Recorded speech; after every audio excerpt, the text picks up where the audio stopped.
Hello all of you, welcome back to my channel. मैं आज आप लोगों के लिए लेकर आ चुकी हूँ एक कलेक्टिव रीडिंग जिसका टॉपिक रहने वाला है कि आपको आगे क्या करना चाहिए, यानी कि what you should do. Okay, आपको आगे करना क्या चाहिए, what you should do next. ठीक है, आपको आगे क्या करना है, यानी कि अब आपकी लाइफ में जो भी सिचुएशन चल रही है, लेकिन आपका नेक्स्ट स्टेप क्या होना चाहिए, हम ये जानने की कोशिश करेंगे। व्यूअर्स, उससे पहले मैं आपको यह बताना चाहूँगी कि ये रीडिंग पूरी तरह से जनरल है। तो हो सकता है कि ये रीडिंग आपसे रेजोनेट करे, और हो सकता है कि ये रीडिंग आपसे बिल्कुल रेजोनेट ना करे, और हो सकता है सिर्फ कुछ परसेंट आपसे रेजोनेट करे। क्योंकि ये रीडिंग जनरल है, कलेक्टिव है, तो इसमें सभी के लिए सभी तरह के मैसेजेस आते हैं। तो ज़रूरी नहीं है कि सभी मैसेजेस आपके साथ रेजोनेट करें। तो आप अपने आप को ज़बरदस्ती इस रीडिंग में फिट इन करने की कोशिश मत कीजिएगा। ठीक है, अगर आपके लिए नहीं है देन कोई बात नहीं, हो सकता है कोई और वीडियो आपसे रेजोनेट करे, लेकिन आप ज़बरदस्ती इस रीडिंग को अपनी लाइफ में फिट मत कीजिएगा। ओके, अगर ये आपकी सिचुएशन से मैच नहीं करती है तो। ओके व्यूवर्स, ये रीडिंग सभी ज़ोडिएक साइंस के लिए है, क्योंकि जब हम कार्ड स्प्रेड करते हैं तो लगभग सभी साइंस कवर हो जाते हैं। ओके, और ये रीडिंग व्यूअर्स सभी उम्र के लोगों के लिए है, क्योंकि उम्र का कोई रिस्ट्रिक्शन नहीं है, लेकिन टाइमलेस भी है। यानी जब भी आप इस वीडियो को देख रहे हैं ये तभी आप तक पहुंचा होगा, क्योंकि जब आपको जिस गाइडेंस की, जिस वीडियो की, जो मैसेज आपको जब मिलना होता है तभी वो बात आप तक पहुंचती है, ना उससे पहले ना उसके बाद में। ओके व्यूअर्स, और अगर आप ड्रीम टैरो चैनल पर पहली बार आए हैं तो सब्सक्राइब जरूर करें और बेल आइकन को प्रेस करना ना भूलें, ताकि जब भी मैं कोई वीडियो लेकर आऊँ सबसे पहले आप उसे देख पाएं। ओके व्यूअर्स, और हाँ, एक और इम्पॉर्टेंट इन्फॉर्मेशन जो बहुत ज़रूरी है कि मैं कोई पर्सनल रीडिंग प्रोवाइड नहीं करती हूँ।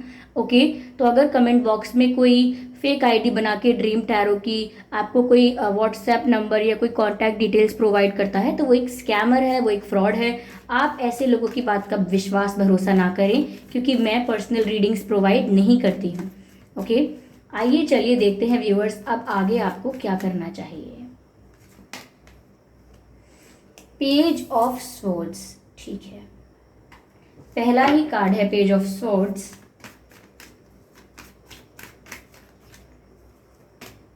Wow, justice. दोनों में मुझे कॉमन चीज दिखती है, स्वॉर्ड, इनके भी हाथ में और यहां पर भी, दोनों ही पिक्चर्स में। ठीक है,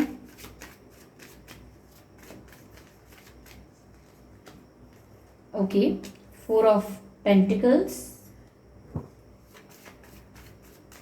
Let's take, okay, another card. Oh wow, lovers, beautiful viewers. Energy of deck is the hermit. I hope visible है आपको hermit कार्ड। ओके, तो चलिए देखते हैं कि आपको आगे क्या करना चाहिए। व्यूअर्स, पहली चीज़ जो मैं यहाँ पर देख पा रही हूँ इन स्वॉर्ड्स और पेज ऑफ स्वॉर्ड्स और जस्टिस का कार्ड देखकर, आपको व्यूअर्स कहीं ना कहीं पेज ऑफ स्वॉर्ड्स से लगता है कि अपने एक्शंस में थोड़ा सा लाइट रहना चाहिए। हो सकता है आप बहुत इंटेंस होकर या बहुत एक्सट्रीमली अफेक्टेड होकर किसी बात से इम्पल्सिव होकर कोई डिसीजन ले सकते हैं, जो कि आपको नहीं करना चाहिए। क्योंकि ये जो स्टेट है पेज ऑफ स्वॉर्ड्स की, ये मैं कहूँगी बहुत मेच्योर स्टेट नहीं है। तो यहाँ पर आपको थोड़ा सा कामली या सोच समझ के कैलकुलेटिव माइंडसेट के साथ बहुत ही ज़्यादा एनालाइज करके सिचुएशन को तब एक्शन लेना चाहिए। इमेच्योरिटी में या मैं कहूँ जल्दबाजी में आपको कोई एक्शन लेने की ज़रूरत नहीं है। तो यानी कि जो इमेच्योर एक्ट्स हो सकते हैं आपके, जो बाद में आपको पीछे मुड़कर ऐसा लग सकता है कि मैंने इमेच्योरिटी की, मैंने स्टूपिडिटी की, तो आपको ऐसे एक्ट्स से दूर रहना है। ठीक है, साथ ही साथ यहाँ जस्टिस का कार्ड है व्यूअर्स, तो आगे आपको बहुत फेयर चलना होगा। जस्टिस का मतलब ही ये होता है कि चीज़ों को फेयर रखना, या जो जो होना चाहिए वो होने देना, यानी कि सही होना चाहिए, यानी कि फेयर होना चाहिए। जो आप डिज़र्व करते हो वही आपको मिलना चाहिए, जो और डिज़र्व करते हैं उन्हें वही मिलना चाहिए। यानी कि यहाँ पर आपको पार्शियलिटी नहीं करनी है किसी बेसिस पर, कोई डिस्क्रिमिनेटिव माइंडसेट नहीं रखना है कि नहीं किसी के लिए आप कैसी सोच रखें, किसी के लिए आप जजमेंटल हो जाएं और किसी के लिए कैसा विचार रखें। या हो सकता है कि आपके किसी को फेवर करें और किसी को फेवर ना करें अपने पर्सनल रीजंस की वजह से, ठीक है। और कहीं ना कहीं जस्टिस को ना चूज करके आप कहीं ना कहीं पार्शियलिटी में या फेवरिज्म में आप इन्वॉल्व हो जाएं, तो वो आपको नहीं करना है। आपको जस्टिस का साथ देना है, फिर चाहे कोई आपका कितना भी अपना हो। जो सही है वो सही है, जो गलत है वो गलत है, इस चीज़ के साथ आपको स्टैंड करना है। फिर चाहे आपको कई बार ऐसा हो कि अपने लोगों के अगेंस्ट भी जाना पड़े, लेकिन you have to say the truth and you have to you have to make things fair, okay. Yes, तो आपको जस्टिस प्रोवाइड करना है अपनी ही लाइफ में, अपने लेवल पर जितना आप कर सकते हैं। आप अनफेयर होने से बचें, ऐसा लगता है यहाँ पे, ठीक है। या किसी ऐसा भी हो सकता है कि किसी ने कोई गलती नहीं की, लेकिन फिर भी काफ़ी समय से आप उस पर्सन को, उस व्यक्ति को अनजाने में या बिना किसी क्लैरिटी के ब्लेम कर रहे थे कि नहीं उनकी वजह से ही हुआ है, उन्होंने ही ऐसा किया होगा, उन्होंने ही मेरे लिए कोई षड्यंत्र बनाया है, कोई गलत गलत सोचा है मेरे लिए। चाहे आपको पक्का पता नहीं है कि ऐसा हुआ है नहीं, तो किसी इनोसेंट को अगर आप बहुत टाइम से ब्लेम भी कर रहे थे या अब कर रहे हैं या कर सकते हैं, तो आप ध्यान रखें कि ये भी इनजस्टिस होगा और आपको इनजस्टिस नहीं करना है।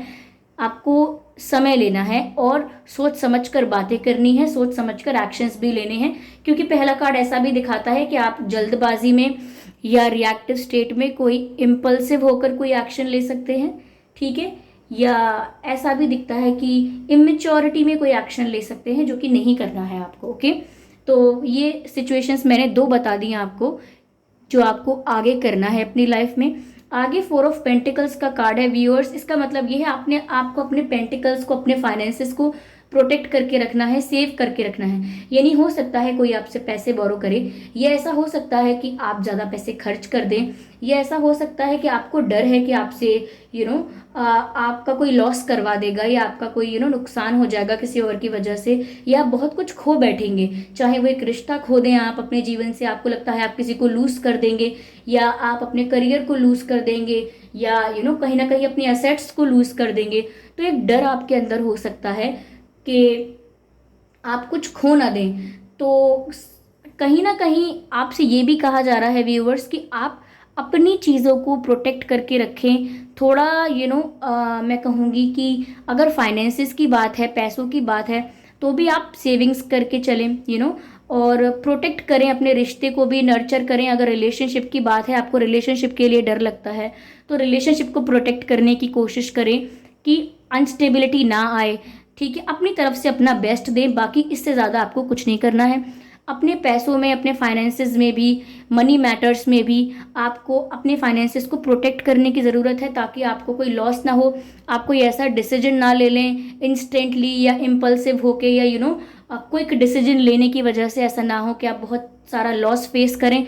तो इसीलिए फाइनेंसेस को भी प्रोटेक्ट करने की ज़रूरत है यहाँ पे, ऐसा लग रहा है, ठीक है। और आप हो सकता है कि फ्यूचर में अपने पैसों को बचाते हुए नजर आएं, या रिश्ते को बचाते हुए नजर आएं, या किसी पर्सन को लेकर या किसी चीज़ को लेकर पॉजेसिव भी हो सकते हैं समवेयर। ये जो 4 ऑफ पेंटिकल्स है, अगर हम अपार्ट फ्रॉम दीज पेंटिकल्स देखें, तो ये किसी चीज़ के लिए पॉजेसिव होना, या किसी चीज़ पर अपना हक शो करना, अपना राइट दिखाना, ये भी हो सकता है कि this is mine, okay, this is mine, this is not yours. तो कहीं ना कहीं ये भी शो करता है। तो आप आगे ध्यान रखें इस चीज़ का कि आपको प्रोटेक्ट करनी है, जो भी आपकी प्रायोरिटीज़ हैं, जो भी आपके लिए इंपॉर्टेंट है, you have to protect them, ठीक है। आगे यहाँ पर व्यूअर्स लवर्स का कार्ड भी नज़र आता है। तो ऐसा हो सकता है कि आपकी लाइफ में जो रिश्ता है वो ऐसा बॉन्ड हो सकता है जिसके साथ आप बहुत रोमांटिक फील कर सकते हैं, जिसके साथ आपका एक्सचेंज ऑफ फीलिंग्स बहुत अच्छा हो सकता है। आपका एक्सचेंज अच्छा हो सकता है, यानी कि कनेक्शन म्यूचुअल हो सकता है, आप दोनों एक दूसरे के लिए इक्वली फील कर सकते हैं, या काफ़ी इंटेंस इमोशंस आप दोनों के एक दूसरे के लिए हो सकते हैं। और साथ ही साथ ये डिवाइनली गाइडेड कनेक्शन लग रहा है, यानी कि डेस्टिनी की वजह से आप लोग मिले हैं, भाग्य, किस्मत, क्योंकि आपका मिलना लिखा था इसीलिए मिले हैं। ये आपके स्पिरिचुअल पार्टनर हो सकते हैं। देखिए, स्पिरिचुअल पार्टनर का मतलब हर वक्त ये नहीं है कि आप सोलमेट या ट्विन फ्लेम ही हैं। स्पिरिचुअलिटी के साथ हम जब कनेक्ट करते हैं किसी से, तो बस वो आपके स्पिरिचुअल पार्टनर हो सकते हैं। तो अगर आप स्पिरिचुअली कनेक्ट करते हैं इस पर्सन से, या आप इन्हें मैनिफेस्ट करने की कोशिश कर रहे हैं लॉ ऑफ अट्रैक्शन फॉलो करके, या कोई और मैनिफेस्टेशन टेक्निक्स को ट्राई करके, तो हो सकता है कि आपने अपने स्पिरिचुअल पार्टनर को या किसी ऐसे पर्सन को जो आपकी किस्मत में इस वक्त आपसे मिलना ही था, आपने उन्हें अट्रैक्ट कर लिया है अपनी लाइफ में, वो आपकी लाइफ में एंट्री ले चुके हैं। और हो सकता है बहुत लोगों के लिए कि आप उनके साथ डील कर रहे हैं, तो उनके साथ जो लोग ऑलरेडी डील कर रहे हैं उनका रिश्ता आपके साथ व्यूअर्स और अच्छा हो सकता है और आगे ग्रो कर सकता है, बहुत स्कोप है। क्योंकि लवर्स का कार्ड है, ऐसा लग रहा है कि आप दोनों एक दूसरे में इक्वली इन्वेस्टेड हैं, ठीक है, और एक दूसरे के लिए बहुत रोमांटिकली फील करते हैं। केमिस्ट्री भी आप लोगों की बहुत अच्छी नज़र आ रही है। तो ऐसा लगता है कि आगे व्यूअर्स आपको इन्हीं चीज़ों का ध्यान रखना है। और जिन लोगों की लाइफ में ऐसे पर्सन की अभी एंट्री नहीं हुई है, आप अगर वेट कर रहे हैं या आप सिंगल हैं, तो भी आपकी लाइफ में किसी ऐसे पर्सन की एंट्री हो सकती है जिसको आपने मैनिफेस्ट करा है बहुत टाइम से, ये मैनिफेस्ट कर रहे हैं बहुत टाइम से। ऐसे किसी पर्सन की एंट्री भी हो सकती है। और अगर आप पहले से ही इस पर्सन से मिल चुके हैं या डील कर रहे हैं तो ये रिश्ता बहुत ग्रो कर सकता है व्यूअर्स, क्योंकि केमिस्ट्री भी मुझे बढ़ती हुई दिख रही है आप दोनों के बीच में, ठीक है। केमिस्ट्री बहुत अच्छी होगी, मुझे लगता है रोमांटिक फीलिंग्स होंगी आप दोनों में, आप बहुत रोमांटिक फील करने लगोगे इनके लिए। तो आगे ऐसा लग रहा है कि रोमांस तो काफ़ी अच्छा चल रहा है, रोमांटिक लाइफ अच्छी है, आपकी लव लाइफ अच्छी दिख रही है आगे, ठीक है। बट फिर भी ये टैरो कार्ड रीडिंग है व्यूअर्स, ये एनर्जीज चेंज होती हैं, फ्लक्चुएट करती हैं, कुछ भी फिक्स नहीं होता है, ठीक है। यस, तो आगे हमारे पास यहाँ पर हर्मिट का कार्ड है viewers, energy of the deck. कहीं ना कहीं व्यूअर्स आपको अपने आप को रिचार्ज करने की ज़्यादा ज़रूरत है। आप कहीं ऐसी एक्टिविटीज़ में इन्वॉल्व हो सकते हैं या कुछ इतने बिजी होंगे अपने काम में, या ऐसे लोगों के आसपास घिरे हुए होंगे आप, surrounded by the type of peoples who have negative energies और हु हैव नेगेटिव माइंडसेट्स।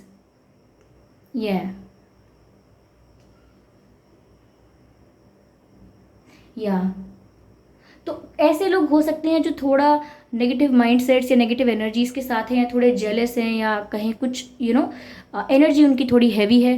या ये भी हो सकता है कि आप ऐसा कुछ काम करते हैं या इतने बिजी रहते हैं कि बहुत एग्जॉस्टेड फील करते हैं, टायर्ड फील करते हैं।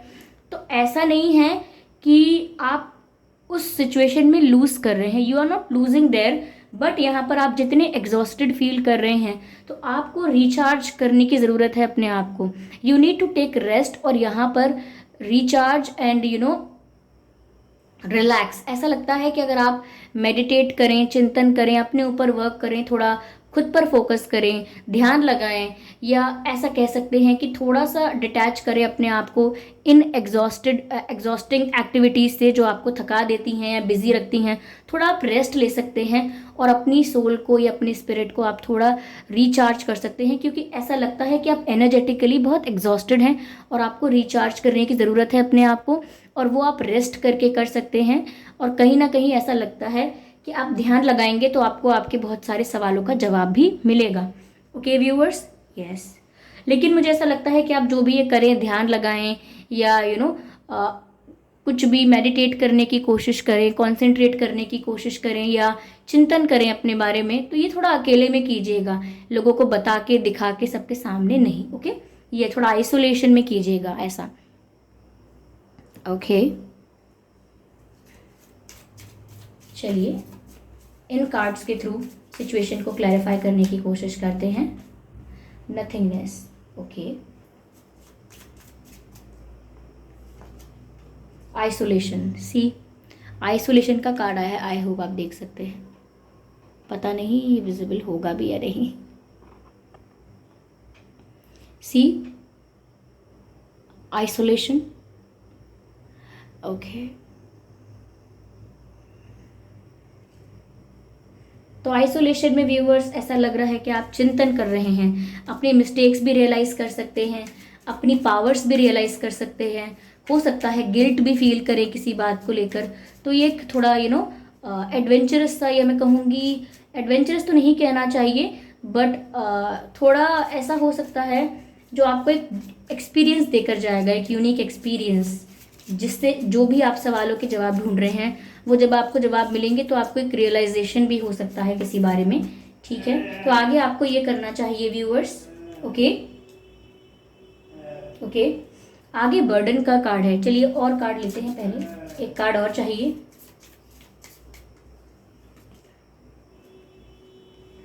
राइटनेस, ओके, राइटनेस, ठीक Okay, with the burden, isolation and the nothingness. Okay, viewers. कहीं ना कहीं व्यूवर्स, नथिंगनेस से मुझे क्या चैनल्ड हो रहा है कि अगर आप ओवर थिंकिंग कर रहे हैं अब तक किसी भी इशू को लेकर, चाहे वो रिलेशनशिप हो, चाहे लव लाइफ है आपकी, एक ही बात हो गई, या करियर है, या आप किसी और मैटर को लेकर ओवर थिंकिंग कर रहे हैं, तो over thinking never helps. Okay, तो यहाँ पर आपको ओवर थिंक करके कुछ मिलेगा नहीं। What you will get out of it? Nothing. तो आपको व्यूवर्स ऐसी ओवर थिंकिंग नहीं करनी है जहां पर आप जानते हैं कि आपको कुछ प्राप्ति नहीं होगा।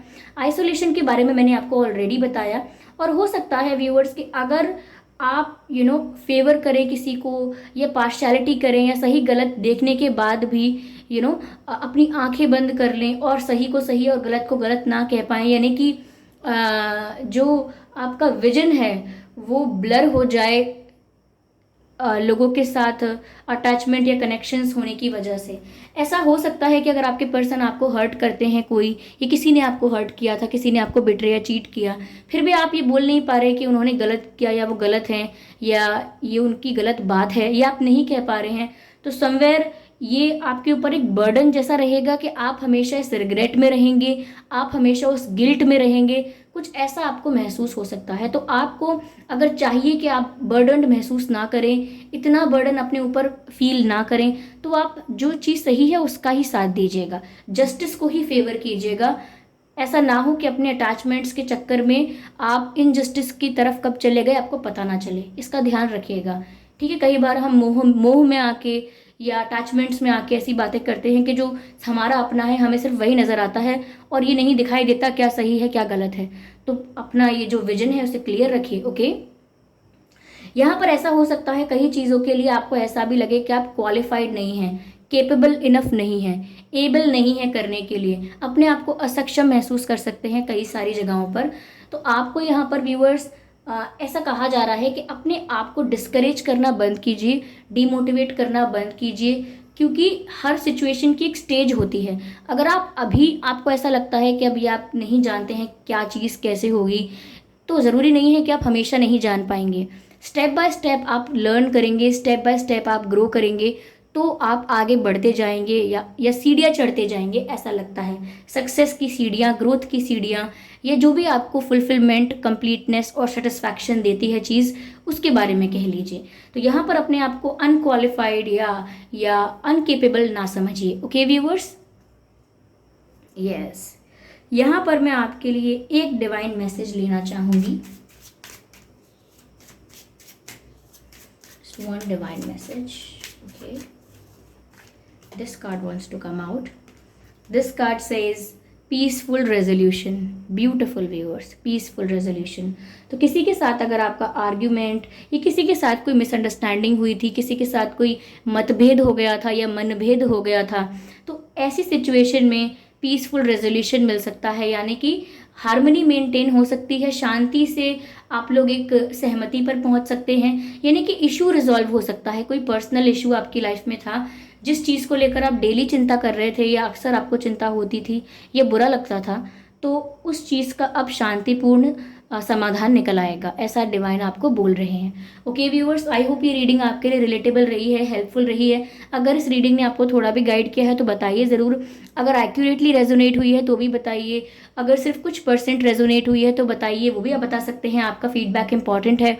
और ये रीडिंग अगर आपसे बिल्कुल रेजोनेट नहीं हुई है तो भी आप बता सकते हैं। I am open to your feedback. Okay viewers, और अगर ये वीडियो थोड़ा बहुत भी हेल्पफुल रहा था तो आप वीडियो को लाइक ज़रूर करें, सब्सक्राइब करें ड्रीम टैरो चैनल को, क्योंकि मैं ऐसे ही डिफरेंट टॉपिक्स पर रीडिंग लेकर आती रहती हूँ। और अगर आप चाहते हैं कि मैं ऐसे ही वीडियोस लेकर आती रहूँ तो आप सब्सक्राइब ज़रूर करें और बेल आइकन को प्रेस करना ना भूलें, क्योंकि अगर आप बेल आइकन को प्रेस करेंगे तो जब भी मैं कोई वीडियो लेकर आऊँगी सबसे पहले आप उसे देख पाएंगे। ओके व्यूअर्स, तो चलिए फिर मिलते हैं अगली रीडिंग में। तब तक के लिए bye bye family, bye bye angels, love you all, bye bye.